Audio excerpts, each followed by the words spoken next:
Hey, and welcome to my channel Dutch of Chris Homesteading. And today I'm having 3 inverters over here, and I'm gonna unpack them and show you people the inverters that I got. But one is sealed in plastic, so we have to cut the seal. I'm gonna only open one box for now. The others can stay inside it, but I still really want to see it myself, so just have to cut it here.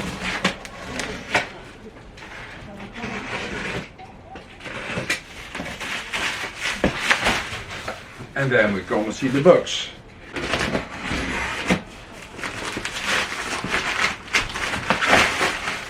So the plastic is gone now. This strap is already gone. And this strap, so it's really nicely packed. And I don't see any damages on the box. Well, a little bit somewhere over here, but not really badly packed or something like that, what I can see from now.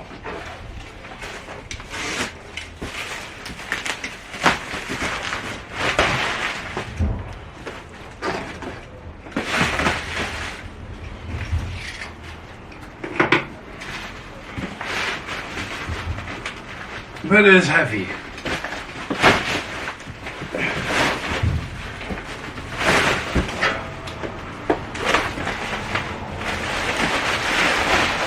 Let me throw this away, one moment.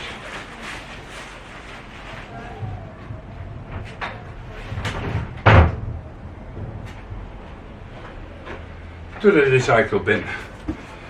And did I already cut this? Good? No.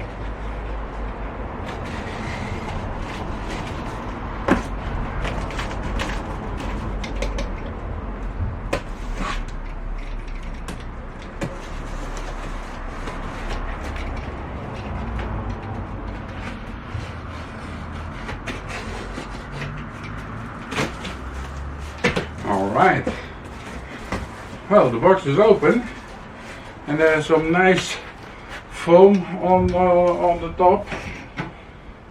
So, but here we have the bracket for the inverter. Doesn't look much, it feels a little bit thin, I must say. And it is also a little bit bendable, but it is hanging like that, so something like that. I have to see how to hang it. I guess this side is gonna go against the wall over here. I'm gonna show you later, so just put it over here for now. And then we have a big piece of foam.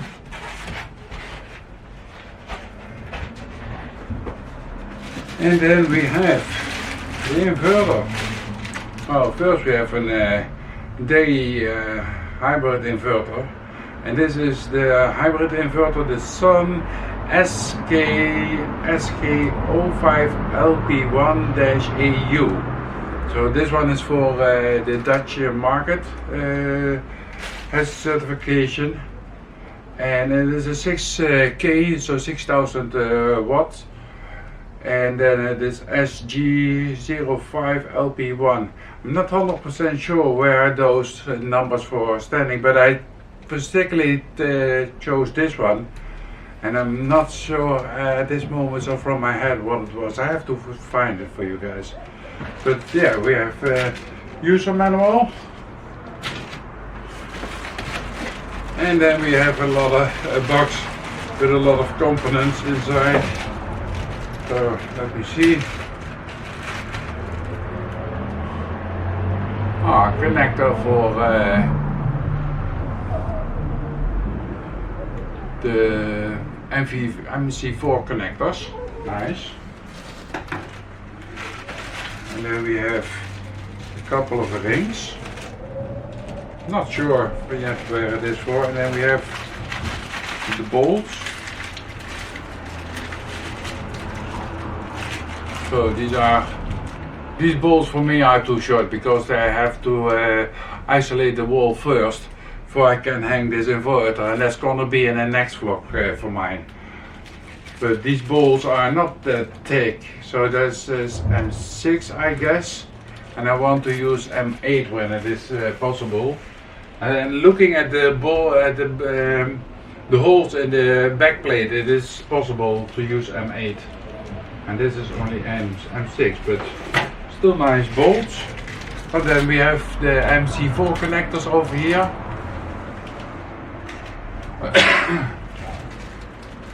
And then these rings, I said, and then some cables and some heavier rings.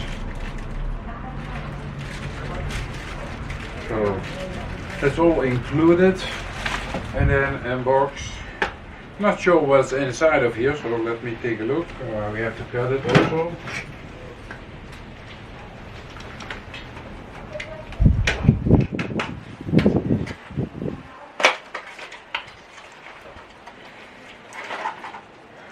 Then we have one, I'm not sure how to call this, split core CT.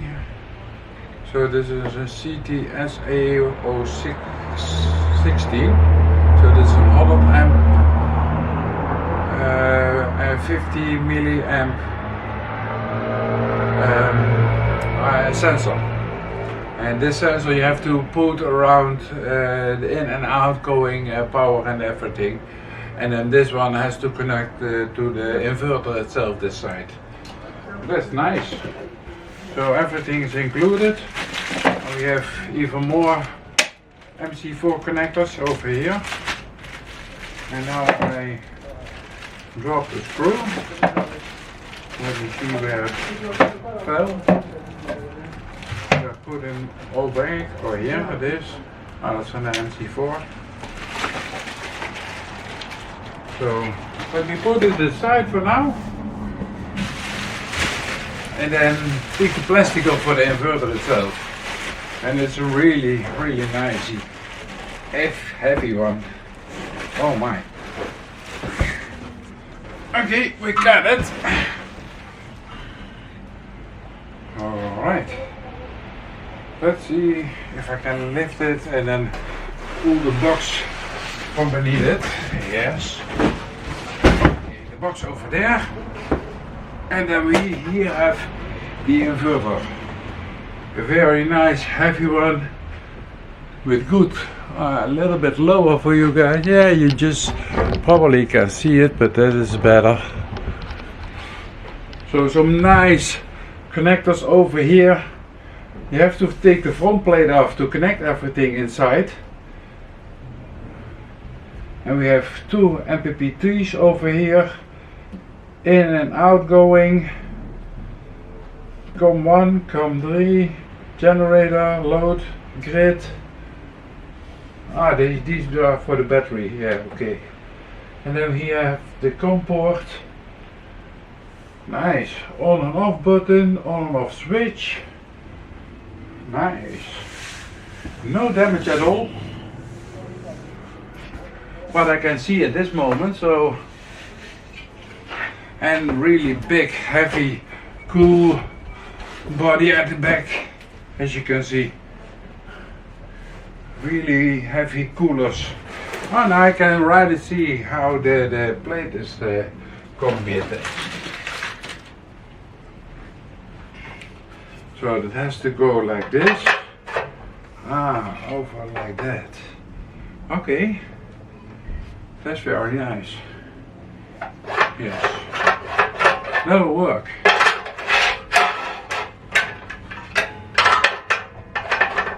But I don't have much play. So I have to hang them probably with two persons. Otherwise it's gonna be too heavy, I'm afraid. To do it with for myself in my bag. So, but yeah, there is no damage to see whatsoever. No, yeah, here a little bit of scratches, but yeah, that's okay. That's not a big problem. And here an earthing point. So this is a hybrid inverter. and I brought 3 of them because I want to do a 3-phase. So I have 3 of exact the same models. And then I hear you people say from, why didn't you one inverter with a 3-phase? Well, if that one breaks down, the whole inverter shuts down. And if I have this and one of these inverters will go down, I still can use the other 2 for the normal electric that you're gonna use. Only at that moment you can't use 3-phase at that moment. But you have a backup from 2 other inverters that you can just parallel them instead of triangle them. And let me see. So the battery voltage is 40 till 60 volt. Battery current 130 amp hours. Line neutral 50-60 Hertz. AC input rate 26 amps. And then the rating AC input power is 6000 watts. But I already told you 6000 watts, that is the maximum for this one. And then the PV input voltage is 370 volts DC. And it starts with 120 volts, between 125 volts and 500 volts DC. So that is the range that it can operate in. And then the PV input voltage is 120-50 volts. Why is the rated AC input to power? No. AC. And that's the MPPT input range, 150 volts to 425 volts.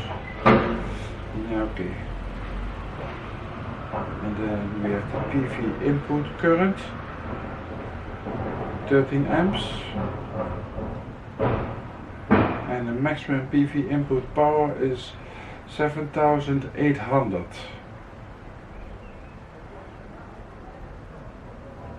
So that's the maximum that we can actually really go. So there are a lot of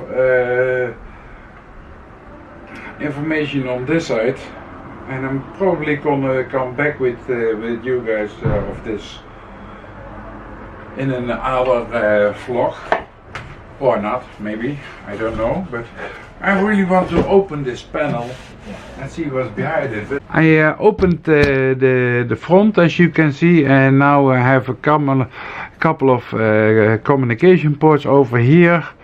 I have gen, a load, grid. On the bottom I have the serial port I have over there. Here I have the connectors for the batteries. Over here 2 pieces. And then we have here the switch. Here we have some relays. And then, this is for the solar panels over here. And then here we have the on and off button. And then, yeah, so these are for the batteries. Yeah. And then here one you can go in for the communication ports. So that is, and here we have even a reset button, it looks like. Not 100% sure, but it looks a reset button. And here you can see this one is coming from the grid and this one is going to the load. And here you have the possibility for a generator or something like that. And here we have still a couple of connectors. I'm not 100% sure what those are for right now, but I know I have to use this one over here. And I don't have my braille glasses with me, so I'm not can read BMS. This is BMS 485 Ken. That's one I'm gonna need. That's one I'm gonna use. And this is for the meter. This one is for the meter that was given to us over there. And then This is for paralleling. Those two ports are to go to the other inverters. So this one is gonna be my first, my main inverter, and the other two is gonna be slave inverters. So that's what those two are for. And then here we have still, I'm not 100% sure. Looks like we have a fuse over here. And this is probably also gonna be some kind of fuse for if you're gonna put the loads on right, the line and the neutral and the earth wire on the wrong side. So, but yeah, it looks very nice. And then over here we still have a display, and you can see Deye. That's the producer, I guess. And then I bought it by some other company that doing business, I guess, with the Deye. So, but yeah, that's very nice. Looks very, very good. So yeah, and I showed you the inside. It looks very decent all inside. All bus bars for the batteries. So yeah, really, really nice. So I'm gonna close this back up so I don't lose any screws. But yeah, don't think I'm gonna show you that at this moment. So alright, so I closed it up again, and well, we first have to prepare the wall before I can hang these inverters to the wall, because it is gonna be that wall over there where you saw hanging the MPPT solar inverter, which I already sold, by the way. So I took it already down, but the cable from the MPP solar inverter is still on this wall, but I have to take everything off. First I have to put some glue on the wall against water so it can't vaporize, and then I have to isolate it with the isolation material that I'm standing like here, something like this, these purple plates. So before I can hang the inverter, I have to install this wall, because it is a 1.5 stones wall, but it's not isolating wall. So for I have to hang these inverters, I have to install that wall, and that's gonna be a next floor of mine. But first I wanted to show you guys these nice big heavy inverters, because they are really, I can't lift it, but I guess it's about 20 kilos or something like that. I'm not 100% sure. I didn't look for the weight from this inverter, but it is a pretty heavy one. But yeah, then this inverter is gonna hang over here on this wall, and then beneath it there are gonna be the batteries, and in this closet that I have over here. You can't see it at this moment, so let me show you. So I have this closet that I bought for building some batteries inside, but I'm not sure at this moment if I'm gonna do that or not. Or I'll just make a whole big battery bank on the front, and then the inverters hanging on top of them, because I have 3 of these inverters. They also have to have space between them for vaporizing the heat and everything like that. So I have to keep that in mind. But first I have to do this whole wall. Like you see this brick wall here, it has to be isolated, because in the winter time it is getting crazy. Yeah. So, but yeah, I didn't want to wanted to show you these inverters, and for now I want to thank everybody for watching this vlog for me, and I hope that you will put a thumbs up for showing these inverters already. And then tomorrow I'm gonna start with the isolation from that wall, so because we have a lot of sunshine at this moment, so I want to keep these inverters working at this moment. So I'm gonna put it back in the box and then I'll see you guys the next time. Oh yeah, and if you didn't subscribe, then please subscribe to my channel. It will help my channel very much. Thank you very much. Bye bye.